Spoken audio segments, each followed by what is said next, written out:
Encountering the 0x800f0801 error code on Windows 11? I'll guide you through fixes for this issue. Stay tuned for solutions to resolve the 0x800f0801 error code and ensure smooth operation on your system.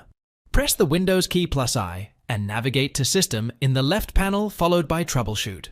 Once you are inside the Troubleshoot menu, tap on Other Troubleshooters. Now scroll down until you find the Windows Update Troubleshooter and click Run. To enter the search bar,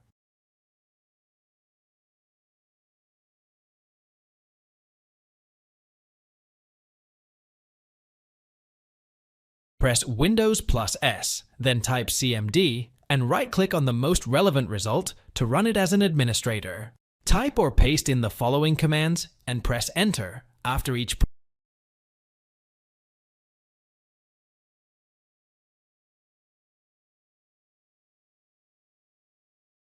Press the Windows +S key to open the search bar, then type CMD inside it. Now, right-click on the most relevant result and choose Run as Administrator. Enter or paste the following command into the text box and hit Enter.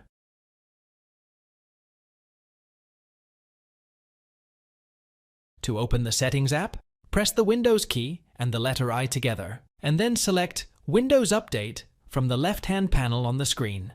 In the case that updates are available to be downloaded, click on the Install Now button and wait for the process to finish. Otherwise, click on the Check for Updates button.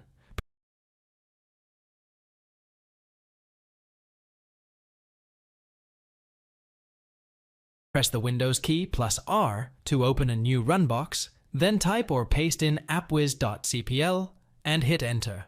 After the Programs and Features window appears, click on Turn Windows Features on or off from the left sidebar.